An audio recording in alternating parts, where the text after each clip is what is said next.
Hello. The purpose of this video is to demonstrate how you can create a WordPress website using FIU's MyWeb platform. The URL that you want to go to is myweb.fiu.edu. The landing page for FIU MyWeb is quite simple, and it includes a quick welcome message to what MyWeb is, a WordPress platform that is specifically affiliated with your FIU account. This page also includes an FAQ. The documentation tab includes advice for students on how to get started, how to use a dashboard, how to create your first page. So all of these resources can be helpful as you're trying to figure out how to do things within MyWeb. And I will give in this video a simple demonstration on getting started and setting things up. Going back to home, you will see right here, it says register a new MyWeb website. Importantly, underneath it says do not click the button above if you already have a site here. I ignore this, even though I have already registered. Clicking on this button still takes you to the dashboard. Whether you're registering for the first time or logging into a site you've already created, you will log in here with your FIU username and your FIU password. Once you've logged into MyWeb, it will give you a quick welcome page and you'll have to agree to the terms of use. So this is what you see the very first time you're setting up your MyWeb site with your email address. So it says your new site is ready and you can start building your new website from your dashboard. I don't have anything set up on this page yet, so here's what it looks like when you have a brand new dashboard. What this takes you to is a WordPress dashboard that looks like any dashboard for any WordPress site, but this one is specifically hosted by FIU. The first thing I want to do here is when I go to my sites, I can just, if I'm curious of what the default setup of this page is, I scroll down to my account and go to visit site. And this is what it gives you by default. We can customize this, we can change this. At this moment, I already have a site that has this banner header, that has a landing page with blogs and a link to a sample page that could be one of the pages of the website. So obviously I don't want my site to look like this. And since I am logged into the admin dashboard right now, I do have this bar here which can help me make the edits that I want to. I'm going to go back to the dashboard. And I'm going to start by changing my theme. There are 57 themes already here that we can choose from that are installed. And what I can do is kind of scroll down, see which ones seem like a design that's going to work for the vision that I have for my site. And I can say, for example, if I like the look of this one, I could click Live Preview. And you'll see it kind of jumped away from what I was looking at when I clicked Live Preview. But I hit that back arrow and it took me back to it. And you'll see it has the same content on it, but it is just designed in a different way. There's a menu up top, which has that sample page. So you can play with all these sample themes. I'll demonstrate one more. Let's say that I've looked at this theme, I've previewed it, I've decided I don't like it. It's not working for what I want to do. Then I can, instead of activating it, I can click the X, go back to change my theme, and preview a different one.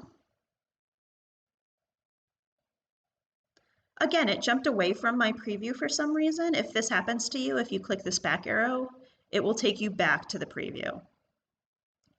I can kind of scroll through it, see if I like it. If I don't like it, rather than the first time I clicked this X and it took me back to my dashboard, I can go directly back to the themes here if I click change, and it goes back to all of the themes. Let's look at one more. Let's say that I want to try this one, Live Preview.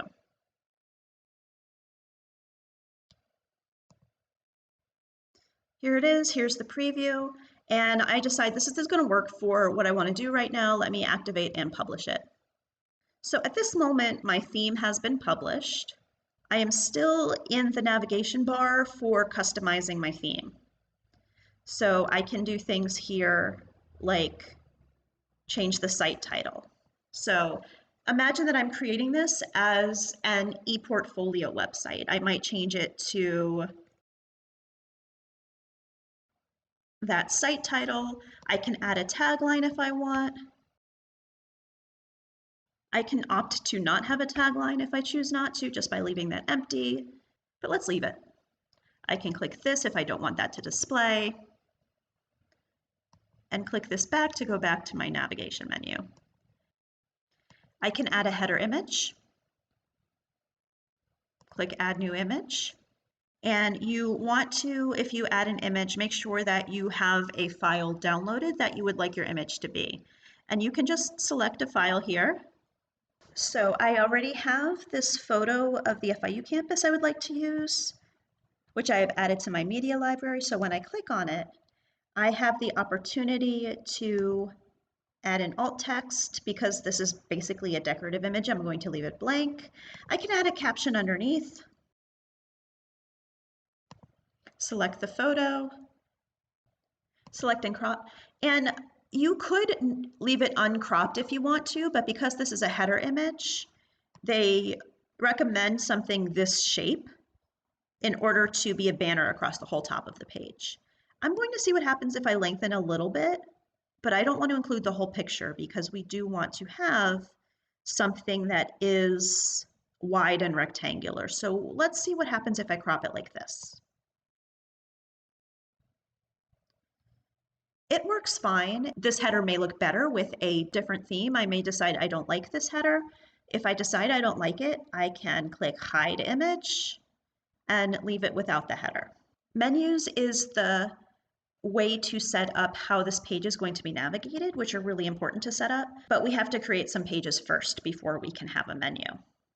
Most importantly, I want to talk about homepage settings. The way that you set up your homepage will vary depending on the type of website you're creating. If what you're creating is a blog, you want to leave it the way it is by default. So when I click homepage settings, it says that you can choose what's displayed on the homepage of your site. So it can work as a blog where everything that your audience sees when they log onto your website are your most recent blog posts. So this where it says hello world is supposed to be a demonstration of a blog post. I will demonstrate first what it means to set up your WordPress as a blog, and after that, I'll demonstrate what it means to set up your homepage as a static page. So let's start by leaving it as it is with the homepage displaying your latest posts. Then click this X. And I've gone back to the dashboard. I've been playing around with this appearance for a little while. We've played with some of the themes, we've customized it a few ways. We have not yet looked at the menus. We have looked at the header. Now I want to talk about the difference between posts and pages. The way that posts and pages work in WordPress are slightly different. If you want a page that's just going to be static, that's always going to be the same, you want to use pages for that. Posts are specifically for blog posts, and those are what you want to use when you keep adding new posts to your site in order to create sort of an online journal or a news feed or constant updates in whatever ways a blog could work for your website. I will start with that because, as I said, right now the homepage is set up to be going to blog posts. So let me click All Posts. When you set this up, it begins with a Hello World post. This was the default blog post that WordPress has given us. Probably we don't want to keep it. It's just generic, so we could either trash it and just start from scratch or edit it to change it to what we want it to be. Let's just throw it away and start from scratch.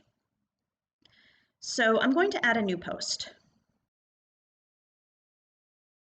So when I add a new post, I can start by adding a title. Let's say that within my website, I'm creating an e-portfolio, and within this e-portfolio, I want to have weekly reflections on my work in the class. So I might have my first post called Week 1 Reflection. So I can start writing right away if I want to start with some text and say, after I start typing, when I click enter, it's going to give me a new block. I can also add a new block by clicking this plus sign. And the way that WordPress works is that pages and posts are all sort of designed with these tools that are called blocks. So when you just start typing, it will give you a block of text, right? But you may also want to have a list. So if I want to create a list, I can just kind of type that and start typing the list. If I hit enter one time, it takes me to the next thing on the list. If I hit enter 2 times, it brings me to a new block. So you can either add a block by clicking this plus sign, or if you have already started a new block, this plus sign on the right side also gives you the opportunity to choose from different types of blocks. I can browse all, and it takes me to the sort of this menu of many different types of blocks that I can add. With blocks, I can add not only the paragraph, which is a text block, I can add a new heading, I can add lists. If I have an HTML code I want to embed, I can do that. But in addition to these things, you can also embed media within any post or any page, right? So let's say that there's a video that I want to embed. I have this video that was posted by FIU about housing that I think is relevant for my ePortfolio. If I click share and copy this URL,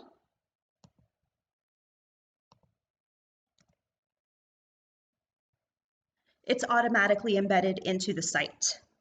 So I'm able to embed videos from YouTube directly this way. I can also, in the same way, upload a video that I've created if it's not hosted on the internet yet. And I can do the same thing to upload a picture to include. And if I decide that I'd rather have this video on the top rather than underneath my text, when I click on any block, I get this menu.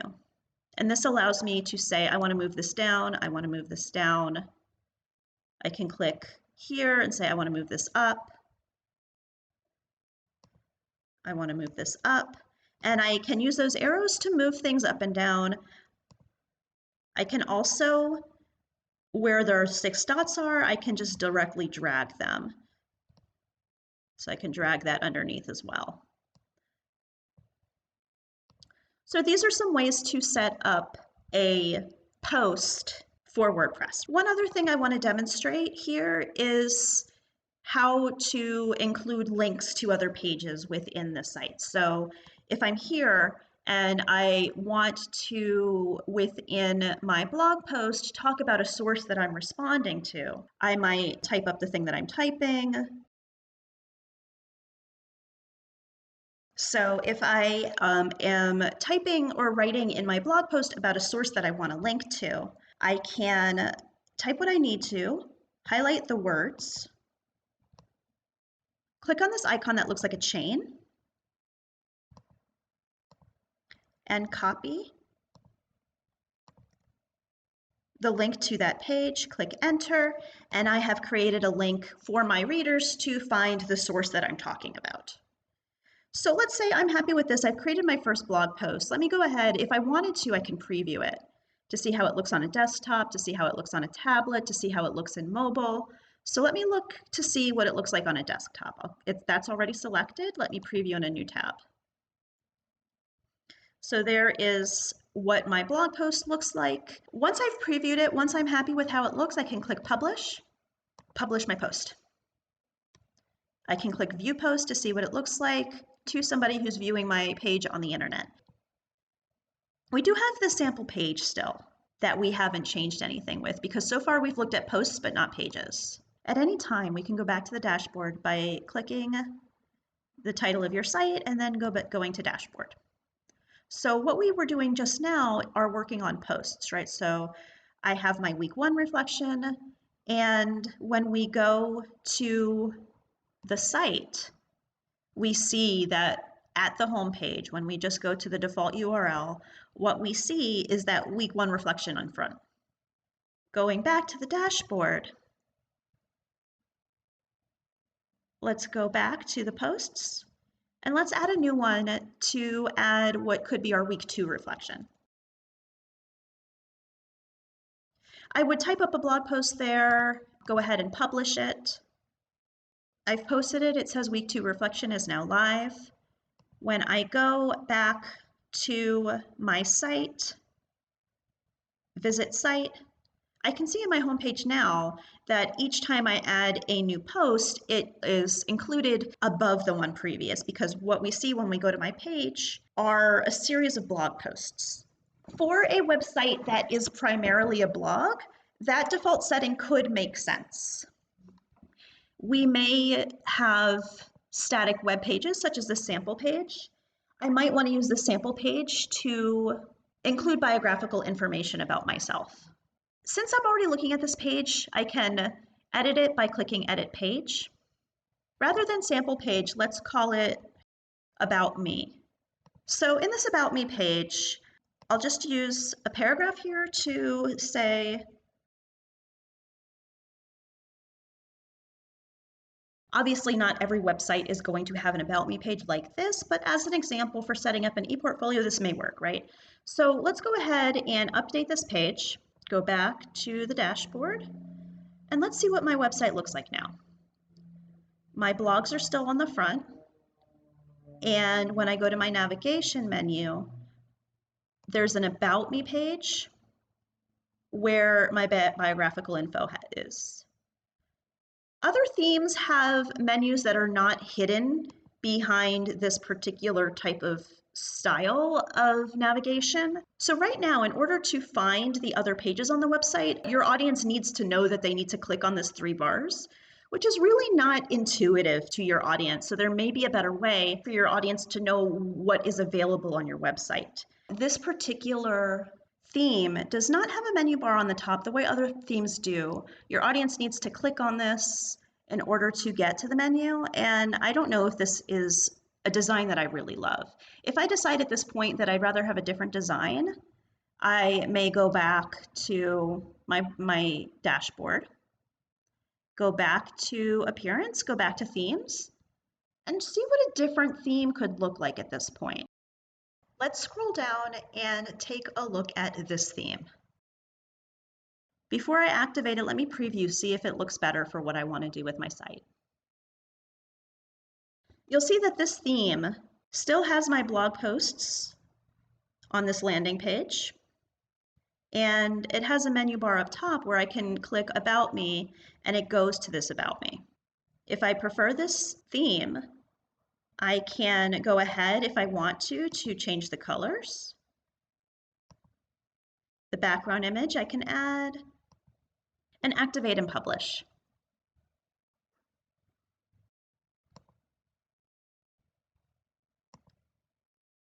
So now this is what my ePortfolio looks like.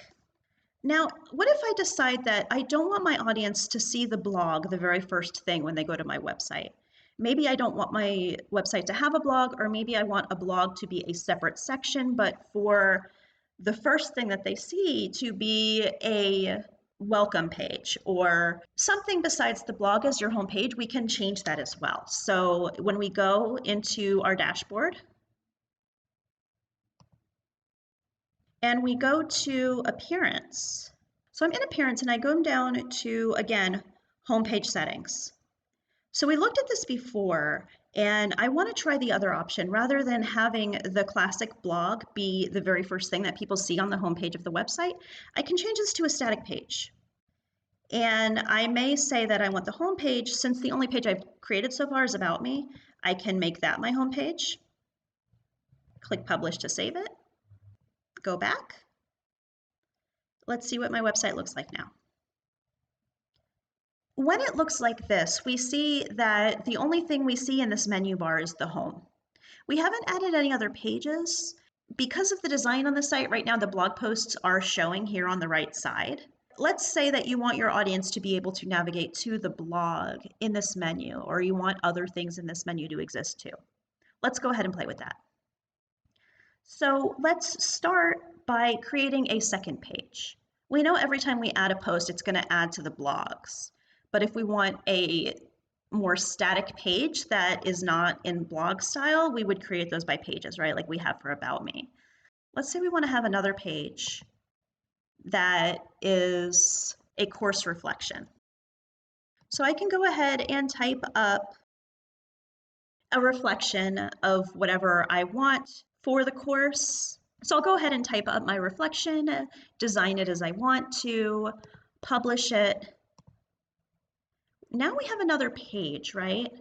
So the website that we've created at this point has an About Me page, a course reflection, and the blogs that have the weekly reflections.